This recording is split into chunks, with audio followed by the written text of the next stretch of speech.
Off the bat, I am feeling a little under the weather today, so sorry if I sound beat throughout this video, but the waiver wire waits for no man, and this week we actually have a really fire waiver wire in my opinion. The way we're going to do this is that we're going to go through the trending up players on Sleeper, going position by position, and focusing on guys who are rostered in 50% of leagues or less. And we're going to be discussing if these guys need to be added so you can go win you your leagues. And then after we go through the trending up players, we're going to go through the trending down players. And these are guys that are getting cut across leagues. And we're going to talk about if you should be cutting them to make room on your roster for maybe some of these guys that you'd be picking up. So let's just dive right in with the trending up players. We'll start at the quarterback position. It looks like Joe Flacco is the #1 player this week after what he did on Thursday Night Football with 25, almost 26 points. Their next schedule is pretty juicy against the Jets. Joe Flacco is not a bad streaming option in my opinion. I don't think you need to be going out and like hammering Joe Flacco. But if you do need a quarterback to stream, he's not a bad call. And if you're playing super flex leagues or 2 quarterback leagues, he's definitely worth the pickup. I mean, when you're throwing to Jamar Chase and T. Higgins, it's kind of hard not to have productive weeks. And Joe Flacco is a really respectable veteran right now who has been having some decent games. So go ahead and pick him up, especially if you're in super flex leagues and 2 quarterback leagues. I wouldn't blow a ton of fab on him unless you desperately need a quarterback. And if you're streaming a quarterback, I would not blow any fab on Joe Flacco. Andy Dalton, he's likely going to be available in all your leagues. Now with Bryce Young with a high ankle sprain, he is going to be out for 2 to 4 weeks. With Andy Dalton, as a Panthers fan, I can say he has not looked good over this offseason and the limited opportunities we've seen him play this year. And his next 2 matchups are against the Bills and Packers, which are not the most favorable matchups. I would avoid starting Andy Dalton. I'm not going to lie. I think the Panthers need to lean on Rico Dowdle and Chuba Hubbard these next couple weeks to get some dubs. And it's just unfortunate seeing Bryce Young go out, but Andy Dalton is a player I'd be fading on the waiver wires. Jackson Dart is above 50%, but real quick, if he is available in your league, you need to go grab Jackson Dart. What he did this week against a really good Denver defense in Denver is really impressive. And I think Jackson Dart is a must start going forward, especially in Superflex and 2 quarterback leagues. Mariota is interesting with Jaden Daniels missing time. At least we have a sample size of what Mariota was able to do when Jaden Daniels did miss time. I don't know how long Jaden Daniels is going to be out for, but I'm assuming it's going to be a couple weeks. And his next couple matchups are honestly kind of brutal if he is to start against the Chiefs, Seahawks, and Lions. So I wouldn't say this is a high upside player to be starting in your lineups. But again, this is a guy you should only be picking up in 2 quarterback leagues and super flex leagues and not really spending any fab on. I'm not going to lie. Quinn Ewers is interesting because I don't know. Tua is a mess. The Dolphins are a mess. Quinn Ewers did get into the game this week once the Dolphins are just getting smacked. Honestly, I'm avoiding picking up Quinn Ewers. He's a rookie, guys, and the Dolphins are atrocious right now. I would not trust him in my lineups.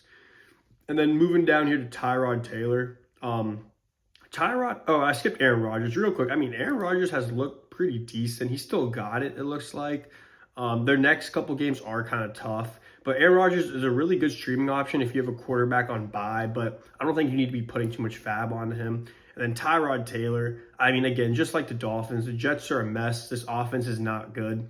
I would avoid picking up Tyrod Taylor. Looking at the running backs, we got Kyle Monangai. He did score a touchdown this week. But DeAndre Swift is no doubt the RB1 in Chicago. He's looked really good since the bye week, posting up 20-plus points each week since the bye. They do have not a bad schedule coming up. The Ravens defense is pretty weak. Bengals defense and Giants defense Giants defense is decent, but still, you know what I mean. I just don't think you're going to pick them up and start them. If you have the extra roster spot at the end of your bench, you could pick them up. I would not put more than 5% of my fab on him. I just don't think the upside is there unless DeAndre Swift got hurt. If DeAndre Swift gets hurt, then he is a really good player to throw in as a good handcuff option, but not someone I'm going crazy over. Now, Brashard Smith was really impressive this week. If you don't know, this is a 7th round rookie who has impressed the Chiefs throughout the offseason and throughout this season. Last week, he got 1 less carry than Pacheco had 16 carries, and I believe Brashard Smith had 15. But Brashard Smith saw 5 receptions, and he was the more involved running back in that running back room this week. I think there is some really strong potential with Brashard Smith to really start picking it up as the season goes on. I mean, the Chiefs look dynamic again, and Mahomes is playing great. Rashee Rice has opened up this offense. I think Brashard Smith needs to be rostered in all your leagues. I would love to just have him as a bench stash in case this trend of him getting better and better continues. 13 points this week is really respectable. And I think he's worth 15-ish% of your fab this week. And he is a player that I'm going to be looking to add for sure. Ramondre at 70, Pacheco's at 79. Justice Hill, I mean, he has games where he goes off, but I mean, this is not a player we're going to just dwell over here. Isaiah Davis is interesting. I do think he should be rostered in deeper leagues if you have an extra roster spot and it's just vacant, because I think Breece Hall is going to get traded, guys. I mean, the Jets' offense is terrible. They need to make some moves and set themselves up for the future. And I think Isaiah Davis can fill in pretty well on what is already an 0-7 season for the Jets. So again, just for the upside of Breece Hall potentially getting traded or hurt, I would pick up Isaiah Davis and have him stashed at the end of your bench. I would not go crazy on him. You could probably honestly get him for 0% of your fab, but if you have a lot of fab at the midway through the season, you can throw like 5% of your fab.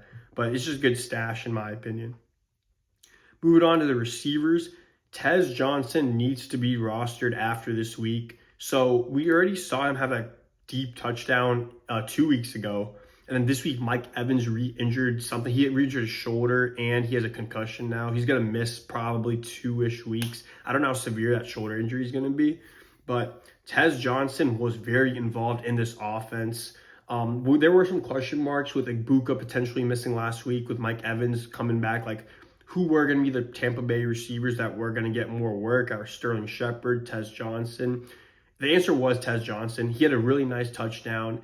Baker targeted him a good amount of times. He was just involved in the passing game. And on a dynamic offense like Tampa, where Baker's having an MVP season, you want to grab Tez Johnson, who's a rookie with a lot of untapped potential. So Tez Johnson does deserve to be rostered this week in every single league. I would be comfortable throwing 15-ish to 20% of my fab on Tez Johnson. I don't know if I'd be starting him next week, but I think he's a great stash moving forward. And in Dynasty leagues, if he is available, you need to be scooping him up. In Dynasty leagues, if you do have a good amount of fab left over, I'd be very comfortable throwing 20% of your fab on an up-and-coming rookie. Shamir Dyke looked pretty good this week. But honestly, the Titans offense is also a mess. I don't think I would trust him on having another 16-point week. He was taken over Alec Iomanor this year in the draft, even though Iomanor has been the guy getting more of the looks and work and the trust of Cam Ward. But I just wouldn't be going out my way to pick him up in redraft leagues. In Dynasty leagues, I doubt he's available, but if he is available, I would be definitely just stashing him on your taxi squad. Darnell Mooney, I do think he should be rostered in most leagues because we've seen the upside with him. But the Falcons' offense and Penix are pretty inconsistent this season. Even Drake London's not getting crazy work. I think Darnell Mooney is one of those guys, like if you have an extra spot or two on your bench, you might as well just have him on your bench in like 12 to 14 man leagues plus. But like you don't need to be going out of your way to pick him up, in my opinion, given the state of the Falcons' offense. Marvin Mims, I am out on. I mean, he had a really good... This week's really hard to judge for the Broncos outside of Cortland Sutton and Bo Nix because all their work came in the fourth quarter, and I'm not going to be like, oh, the fourth quarter they went off, like we got to pick them up, you know. Marvin Mims has been really disappointing this year for what he's supposed to be. Cortland Sutton is the alpha in that wide receiver room, but I'm not going crazy on picking up Marvin Mims this week. Going down this list, Alec Pierce, another guy I'm not going crazy over picking over. He's had some good, decent flex-worthy games, but Michael Pittman Jr. is that guy in that offense. Jonathan Taylor and Tyler Warren are those guys. He's like the fourth or fifth option. I'm not going crazy over him. Sterling Shepard, I wouldn't be picking up after this week. I mean, Ibuka's back. He played. Chris Godwin's going to be back. And then, again, Tez Johnson is the guy they're looking to get involved, so I would stay away from Sterling Shepard. Going to the tight ends, Arande Gadsden needs to be picked up as well this week. He's just been getting better over these last 2 weeks. This week was insane. He went nuclear with almost 30 points. Once Herbert finds his guys, Herbert's having a really good season, and once he finds his guys, he hones in on those guys. We saw it with Ladd McConkey last year. We saw it with Quentin Johnston and Keenan Allen throughout the first half of the year, and that's still rolling on. And now he's been loving to throwing the ball to Arande Gadsden. This is a rookie. Again, a lot of untapped potential with rookies, so those are the guys you want to target for that high upside on the waiver wire. And I would definitely be going out to pick him up. If you have a tight end, if you have an extra spot on your bench, you don't have a backup tight end, or you need a tight end. If you need a tight end, this is the guy you want to take the risk on this week. I would, depending on your tight end situation, I would be going anywhere from 10% to, like, if you really need a tight end, 20% of your fab. But if you're just trying to pick him up for the upside and you don't really need to start him, I would go about 10-ish% of your fab. But again, he is a guy that should be picked up. And that is probably the number one tight end target this week. Cade Otton, it's like I've been saying it all offseason. He's a sneaky guy because if Tampa's receivers are out, he is going to get looks like we've seen these last 2 to 3 weeks. But again, with Godwin coming back and Ibuka getting healthier, I'm sure he wasn't 100% this week. And guys like Ted Johnson getting more involved.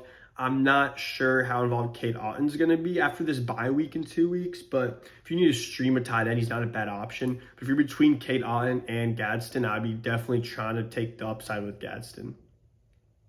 Evan Ingram, I mean, he's tricky. Like, he's just not who he was supposed to be this season, but he is picking it up. You're having nearly 10 points in the last 2 weeks and then 13.3 points before. This next matchup against Dallas is juicy, so I could definitely see him having a 10 to 15 point week and then being like a big waiver wire target next week. If you need to stream a tight end next week because of bye weeks or injuries, I think Evan Ingram is a phenomenal play next week against the Cowboys. So for a week pickup, I don't think he's bad at all. Jonnu Smith, I mean, he just took advantage of a terrible Bengals defense. I just wouldn't be trusting him in my starting lineup at all, so we'll stay away from him. Daniel Bellinger had a really good week, but I still think Theo Johnson is the higher upside tight end in New York. I think Theo Johnson definitely needs to be rostered. I'm not really that Daniel Bellinger doesn't generate that much excitement for me to go pick him up. So those are the tight ends from this week. And now we'll move on to trending down players. So we'll go to quarterback first. Justin Fields honestly can be cut. If you took him early in Superflex leagues, I'm sorry. It's been a major disappointment. This Jets offense, again, is a mess. He's just been benched for Tyrod against Carolina. Like, I would not be trying to roster Justin Fields anymore. If you need to cut him for someone else, go ahead and cut him. No one's going to blame you. And I doubt your league mates are going to be jumping on the waiver wire to pick him up. Caleb Williams, we're not cutting. I mean, he had a bad week, but he was still quarterback like 13 up until this week. He's still quarterback 14. We're not cutting Caleb Williams. Kyler Murray should be back next week. I wouldn't be cutting him. I mean, he hasn't been that great this season, but he'll be back again after his bye week, and Dallas is a juicy matchup after that, so I would keep Kyler Murray around. CJ Stroud, he's just not been that good this season, and that Texas offense in general is not the greatest. I wouldn't be upset if CJ Stroud's your backup quarterback in one quarterback league or something. I wouldn't be upset with cutting him to get someone else on your roster that you need, especially with all these bye weeks coming up. But he's the guy that can go. Bryce Young, yeah, you can cut him. He's going to be out again at least 2 to 4 weeks. So I think if you cut him this week, people aren't going to be like going to pick him up. So if you cut him, you can go pick him up maybe after next week or the week after. But Canales did say he hasn't ruled out Bryce playing this week, so I would maybe wait to know for sure. I think he is going to miss the week, but just make sure that he's not going to play because Bryce Young's not been bad for fantasy. And Darnold, we are not cutting. Darnold had a bad week this week, but Darnold has looked good. He still made plays this week, even though his fantasy output wasn't there. I would keep Darnold around. I think he is I think he's kind of like one of those steals in Superflex leagues and 2 quarterback leagues. Running backs, Emmanuel Wilson, he can go. I mean, Josh Jacobs, even not at 100% this week, was getting most of the work. I mean, this is Josh Jacobs' backfield. We do not need to roster Emmanuel Wilson. Hassan Haskins can go. Kimani Vidal got most of the work this week, and neither of these guys really did much.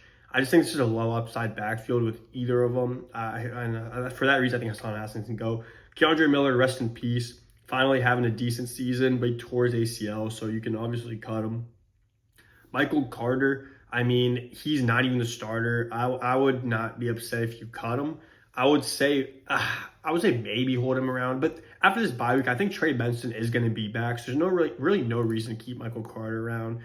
Bam was a starter this week and got most of the work, so Michael Carter can also be cut. Sean Tucker cut. Kenneth Gainwell we're not cutting. He had a bad week. The game script just didn't go his way, but he's still one of the best handcuffs, I think, in my opinion, for fantasy. And when he does play, he still has really productive weeks. Like if you need a running back to fill in, he's serviceable. So I would not cut Kenneth Gainwell. Baishaw Tuin can honestly be cut at this point. He hasn't done anything since that week 2 bout against Cincinnati.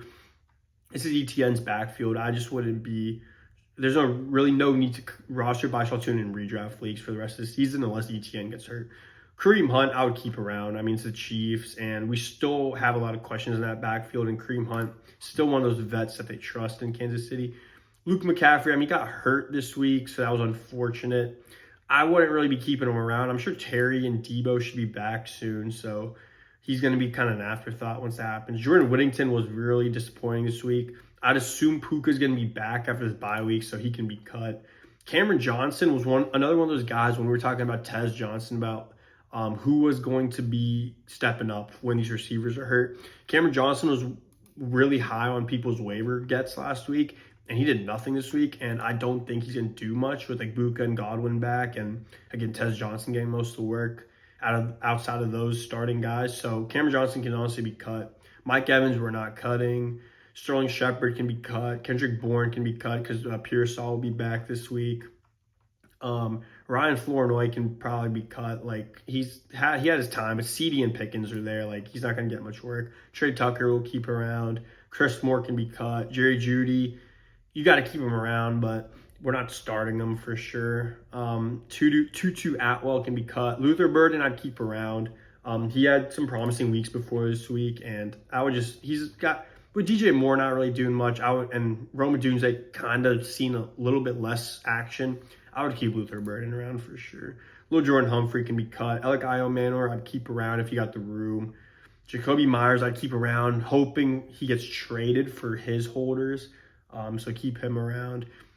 Tyquan Thornton can be cut. Rashee Rice is back. He can do everything every receiver in Kansas City can do. So he's going to get most of the work with Worthy and guys like Hollywood Brown, Juju Smith-Schuster getting some work. So after that reason, Tyquan Thornton's days are over, at least for this season. Keon Coleman, you're going to keep around. Cooper Kupp, you're going to keep around. But yeah, you're going to keep him around. And then Calvin Austin, he can be cut. Tight ends, Darren Waller, I would probably keep around. He missed this week, but he was pretty good the last 2 weeks, or last 3 weeks actually. So keep him around if you got the room. I would assume Brock Purdy's going to be back, I would assume Brock Bowers is going to be back after the bye week. So Michael Mayer can probably be cut, and he was pretty disappointing this week. So if you need to pick up a tight end, if you're starting Michael Mayer and you have Brock Bowers and you need to stream a tight end this week, you can cut Michael Mayer to pick up that tight end. AJ Barner, I would not cut. Mason Taylor, I would try to keep. But if you need a roster spot, I would cut him. Jake Tungus can be cut with Kittle back. Harold Fannin, you're not cutting. And Kate Otten, I would not cut. It just depends on your tight end situation. But if you have a starting tight end that Kate Otten's never going to start over, I would cut Kate Otten.